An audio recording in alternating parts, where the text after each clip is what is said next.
தமிழ்நாட்டு பெண்கள் காதல் மன்னன் அப்படின்னு தலையில தூக்கி வச்சு கொண்டாடிய நடிகர்கள் யாரெல்லாம் தெரியுமா? லிஸ்ட்ல நம்ம ஃபர்ஸ்ட் பார்க்க போறது ஜெமினி கணேசன். தமிழ் சினிமாவில் முதலா காதல் மன்னன் அப்படிங்கிற பட்டத்தை பெற்றவர் ஜெமினி கணேசன் தான். எம்ஜிஆர் மற்றும் சிவாஜி ஆக்ஷன் மற்றும் நடிப்புல கலக்கின காலத்திலே காதல் கதைகள் மூலமா பெண்களோட மனசை ஜெயிச்சவர் இந்த ஜெமினி கணேசன். அவரோட மென்மையான பேச்சு, சிரிப்பு மற்றும் காதல் காட்சிகள் காரணமா அந்த காலத்துல பெண்கள் மத்தியில் அவருக்கு ஒரு நல்ல வரவேற்பு இருந்துச்சு. கல்யாண பரிசு, மெஸ்ஸியம்மா, வஞ்சிக்கோட்டை, வாலிபன் இந்த மாதிரி படங்கள் எல்லாமே அந்த காலத்துல பெண்களோட மனசுல ஜெமினி கணேசன் ஒரு காதல் கதாநாயகனா மாத்திச்சு. லிஸ்ட்ல நாம அடுத்து பார்க்க போறது அரவிந்த் சுவாமி.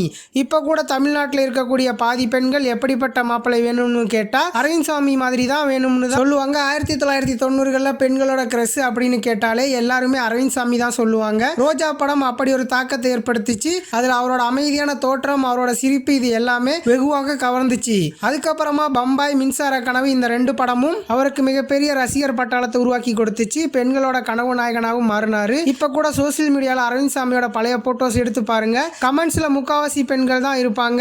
லிஸ்ட்ல நம்ம அடுத்து பார்க்க போறது அஜித். அஜித்துக்கு என்னதான் ஆண் ரசிகர்கள் அதிகமாக இருந்தாலும் பெண் ரசிகர்களும் எக்கச்சக்கமாக இருக்கு. காதல் கோட்டை, வாலி, அமர்கலம், கண்டுகொண்டேன் இந்த மாதிரி படங்கள் நடிச்சுக்கிட்டு இருந்த காலகட்டத்தில் அஜித்தோட பெண் ரசிகர்கள் எல்லாமே எக்கச்சக்கமா இருந்தாங்க. சினிமாவை தாண்டி அவரோட எளிமை, குடும்பத்துக்கு கொடுக்கக்கூடிய முக்கியத்துவம், எந்த ஒரு சர்ச்சைகளிலையும் ஈடுபடாமல் இருக்கிறது பெண்களுக்கு ரொம்ப ரொம்ப பிடிக்கும். இதனாலேயே பெண்கள் மத்தியில் அந்த டைம்ல அஜித்துக்கு ஒரு நல்ல பெயர் இருந்துச்சு. இப்ப வரைக்குமே தமிழ் சினிமாவில் இருக்கக்கூடிய பல பெண்கள் கிட்ட கேட்டு பாருங்க, அஜித் ஒரு ஜென்டில்மேன் அப்படின்னு சொல்லுவாங்க.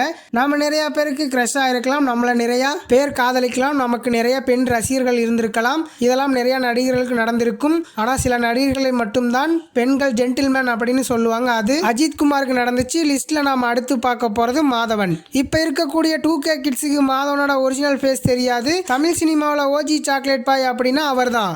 அலைப்பாயுதே படம் வெளியானதுக்கு அப்புறமா மாதவனோட புகழ் எல்லாம் உச்சத்தை தொட்டுச்சு அப்படின்னே சொல்லலாம். அவரோட சிரிப்பு, அவரோட பேச்சு, அவரோட காதல் வசனங்கள் இது எல்லாமே தமிழ் சினிமா ரசிகர்களுக்கு ரொம்பவும் புதுசா இருந்துச்சு. அதனாலே பல நடிகர்களை ஓவர்டேக் பண்ணி மாதவன் தமிழ் சினிமாவோட சாக்லேட் பாயா மாறினாரு. கல்லூரி மாணவிகளை தொடங்கி வேலைக்கு போற பெண்கள் வரைக்குமே மாதவனை தங்களோட கனவு நாயகனாக பார்த்தாங்க. லிஸ்ட்ல நாம அடுத்து பார்க்க போறது சூர்யா. சூர்யா இன்னைக்கு இந்த இடத்துல இருக்கிறதுக்கு மிக முக்கிய காரணமே பெண்கள் தான். சூர்யாவோட ரசிகர்கள்ல பெண்களோட பங்கு ரொம்பவும் அதிகம். காக்கா, வாரணமாயிரம், சில்லுன்னு ஒரு காதல் இந்த மாதிரி படங்களை நடிச்சதுக்கு அப்புறமா அவரை உச்சத்துக்கு கொண்டு போனதே பெண்கள் தான். அதுலயும் வாரணமாயிரம் படத்துல சூர்யாவோட தோற்றம் மற்றும் காதல் காட்சிகளை பார்த்ததுக்கு அப்புறமா தமிழ்நாட்டில் இருந்து நிறைய பெண்கள் சூர்யாவோட ஃபேனா மாறினாங்க. அதுலயும் முக்கியமா அவரோட குடும்ப வாழ்க்கை, சூர்யாவோட குடும்ப வாழ்க்கை பொறுத்த வரைக்குமே ஜோதிகா அவர்களை உருகி காதலிச்சு கல்யாணம் பண்ணிக்கிட்டாரு.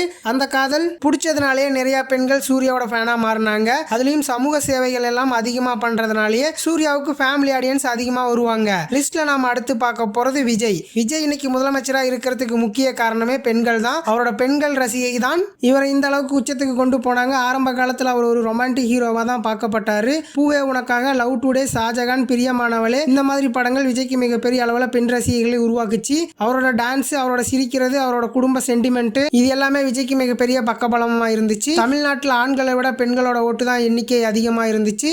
அதுலயும் குடும்பமா போய் கண்டிப்பா விஜய்க்கு தான் ஓட்டு போட்டிருக்காங்க. அது தேர்தலோட ரிசல்ட் வச்சே நம்மளால புரிஞ்சுக்க முடியும். லிஸ்ட்ல நம்ம அடுத்து பார்க்க போறது பிரசாந்த். 1990களில் பெண்களோட கனவு நாயகனா இருந்த இன்னொரு நடிகர் தான் பிரசாந்த். ஜீன்ஸ், காதல், கவிதை, ஜோடி இந்த மாதிரி படங்கள்ல அவர் நடிச்சது பிரசாந்துக்கு பெண்கள் மத்தியில் மிகப்பெரிய ஃபேமை உருவாக்குச்சு. பிரசாந்த் சினிமாவில் பீக்ல இருக்கும்போது விஜய், அஜித் எல்லாமே அவர் முன்னாடி கை கட்டி தான் நிக்கணும். அந்த அளவுக்கு பிரசாந்தோட மார்க்கெட் உச்சத்துல இருந்துச்சு. ஸ்கூல் பொண்ணுங்க தொடங்கி காலேஜ் பொண்ணுங்க வரைக்குமே பிரசாந்தோட போட்டோ வச்சு சுத்திக்கிட்டு இருந்த காலம் அது. என்னதான் இன்னைக்கு சினிமா 100 கோடி 500 கோடி கிளப்ல பிரம்மாண்டமான ஆக்ஷன் சீக்வன்ஸ் எல்லாம் மிரட்டலான வில்லன்கள்ல வேற ஒரு பாதைக்கு போயிட்டு இருந்தாலும் தியேட்டர்ல உட்காந்து அந்த ஹீரோவோட காதலை பார்த்து தங்களை மறந்து ரசிச்ச அந்த ஒரு அழகான காலகட்டத்தை அவ்வளவு சீக்கிரமா யாராலையுமே மறக்க முடியாது. ஜெமினி கணேசன் சாரோட அந்த கிளாசிக்கல் காதல், அரவிந்த் சாமியோட வசீகரமான லுக்கு, அஜித்தோட ஜென்டில்மேன் ஸ்டைலு, பிரசாந்தோட துள்ளலான எனர்ஜி, மாதனோட சாக்லேட் பாய் ஸ்மைலு, சூர்யாவோட உருக வைக்கும் காதல், தளபதியோட அந்த யதார்த்தமான நடிப்பு, இப்படி ஒவ்வொருத்தரும் ஒவ்வொரு காலகட்டத்தில் தமிழ்நாட்டு பெண்களோட நிஜமான கனவு நாயகனா வாழ்ந்திருக்காங்க. இவங்க வெறும் நடிகர்கள் மட்டும் இல்ல, 80s 90s மற்றும் 2K கிட்ஸோட